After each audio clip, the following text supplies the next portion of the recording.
దేశ రాజధాని ఢిల్లీని దిగ్బంధనం చేసి ఆందోళన చేస్తూ ఉంటే ప్రభుత్వం ఎన్ని రకాలుగా అడ్డంకులు పెట్టాలని చెప్పని ప్రయత్నం చేసిందో మనకు తెలుసు. ఇప్పటికీ కూడా రాజస్థాన్ నుండి వేలాదిగా రైతులు కదిలి మేము ఢిల్లీ దిగ్బంధన కార్యక్రమంలో పాల్గొంటామని చెప్పని వస్తే అలా మామూలుగా ఆందోళనకారులు రోడ్లను దిగ్బంధనం చేస్తారు. రోడ్లను దిగ్బంధనం చేస్తామని పిలిపించి అడ్డుగా రోడ్లకు అడ్డుగా రకరకాలుగా దొంగలను ఇంకోటో తెచ్చిపెట్టి వాళ్ళు అనుకున్నది సాధించడానికి ప్రయత్నం చేస్తారు. కానీ ఇక్కడ ప్రభుత్వమే, పోలీసు యంత్రాంగమే దేశ రాజధాని చుట్టూ ఉన్నటువంటి రహదారులన్నింటినీ కూడా వాళ్ళే దిగ్బంధనం చేసి రైతుల్ని ఆ ప్రాంతాలకి, ఢిల్లీ పరిసరాలకి రానియకుండా అడ్డులు పెడతా ఉన్నారు. అంత కర్మ మీకేం వచ్చిందని చెప్పని ఈరోజు ప్రశ్నిస్తూ ఉంది దేశ ప్రజానీకం అంతా. రైతులు కోరుతుందేంటి?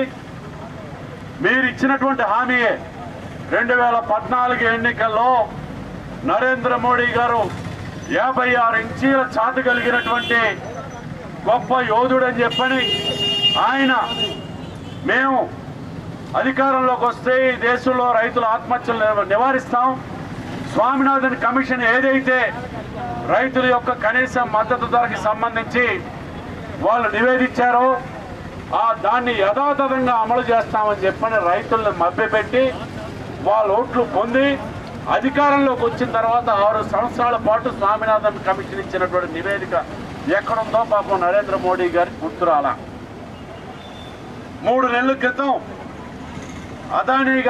గౌతమ్ అదానీ గారు ఒక 1/2 డజన్ వ్యవసాయ రంగానికి సంబంధించినటువంటి పరిశ్రమలన్నింటినీ రిజిస్టర్ చేసుకున్న తర్వాత, నమోదు చేసుకున్న తర్వాత అకస్మాత్తుగా ఈ దేశంలో రైతాంగం మీద ప్రేమ వచ్చింది నరేంద్ర మోడీకి నిజంగా ఎవరి మీదైనా ప్రేమ వస్తే వాళ్ళు నాశనం అవ్వడం తప్ప మరొకటి కాదు. భస్మాసురుడి హస్తం లాంటిది అదే రకమైనటువంటి చూపు, అదే రకమైనటువంటి ప్రేమ నరేంద్ర మోడీ. ఈరోజు రైతుల మీద ప్రేమ ఒలకపోసాడంటే రైతుల జీవితాలు నాశనం చేయడం తప్ప మరొకటి కాదు. ఈరోజు ఆయన తీసుకొచ్చినటువంటి మొత్తం చట్టాలు ఏం రైతులు కోరుకునే కాదు. స్వామినాథన్ కమిషన్లో కూడా ఇచ్చిన నివేదికలోని ఈ అంశాలు ఎక్కడైనా ఉన్నాయేమో స్పష్టంగా చెప్పండి. మీరు ఈ అంశాలను ప్రస్తావించలేదు స్వామినాథన్ కమిషన్. వాళ్ళు చెప్పిందేంటి? రైతాంగం వ్యవసాయం చేసేటప్పుడు వాళ్ళ పంటకి ఎంత పెట్టుబడి అవుతుందో దాన్ని లెక్క వేసి దానికి ఇంకొక 50% కలిపి కనీస మద్దతు ధర నిర్ణయం చేసినప్పుడు మాత్రమే ఈ దేశంలో రైతాంగానికి భవిష్యత్తు ఉంటుంది. ఆ విధంగా కృషి చేయమని చెప్పని వాళ్ళు కోరితే దానికి భిన్నంగా మద్దతు ధర అంశం లేదు. ఈరోజు రైతుల పేరు చెప్పి కార్పొరేట్ కంపెనీలు ఎంతవరకైనా సరుకులను కొని నిల్వ చేసుకునేటటువంటి హక్కును వాళ్ళకి ఇచ్చేసి నిత్యావసర సరుకుల చట్టానికి సవరణ తీసుకొచ్చి మీరు ధరలు ఎంతైనా పెంచుకోవచ్చు అని చెప్పనే పద్ధతిలో ఇచ్చి 100% లేకపోతే 50% కొన్ని వస్తువులు ధరలు పెరిగితేనే మేము కలెక్ట్ చేసుకుంటాం, లేకపోతే దీని జోలికి రామని చెప్పని ప్రభుత్వం చెప్తా ఉందనంటే ఈరోజు ఈ దేశ ప్రజలు ఒక పక్క 6 కాలం శ్రమించి పంట పండించేటటువంటి దేశానికి నరేంద్ర మోడీతో కలిపి అందరికీ తిండి పెట్టేటటువంటి రైతాంగం యొక్క దుస్థితిని ఎలా గాలి వదిలేశారో మనం అర్థం చేసుకోవాల్సినటువంటి అవసరము, బాధ్యత ఉంది. ఈరోజు రైతుల ఉద్యమంలోని అసాంఘిక మరో పక్కన ఖలిస్తాన్ తీవ్రవాదులు వచ్చేసారు, ఇంకో వైపు నుంచి మావోయిస్టులు చొరబడ్డారు. రైతులకి ఎంత జ్ఞానం ఉంటుందా? ఆంగ్లంలో వాళ్ళు ఉత్తర ప్రత్యుత్తరాలు ప్రభుత్వంతో జరపగలరా అని చెప్పని ప్రశ్నిస్తా ఉన్నారు. ఈరోజు నరేంద్ర మోడీకి కొమ్ము కాసేటటువంటి గోడి మీడియా అంతా కూడా దాని మీద చర్చ చేస్తూ ఉంది. ఈ రోజున ఆధునిక రైతు బాగా విద్యను అభ్యసించి కొన్నాళ్ళ పాటు కార్పొరేట్ సంస్థల్లో పనిచేసి, సాఫ్ట్వేర్ సంస్థలో పనిచేసి, లేదు ఈ సాఫ్ట్వేర్ లేకపోతే కార్పొరేట్ సంస్థలో దేన్నైనా ఉత్పత్తి చేయగలరు కానీ ఆహారాన్ని ఉత్పత్తి చేయలేము, మేము ఆ వైపు పోతామని చెప్పని వాళ్ళంతా ఈరోజు వ్యవసాయ రంగంలోకి వచ్చి వ్యవసాయం చేస్తున్నటువంటి పరిస్థితి ఉంది.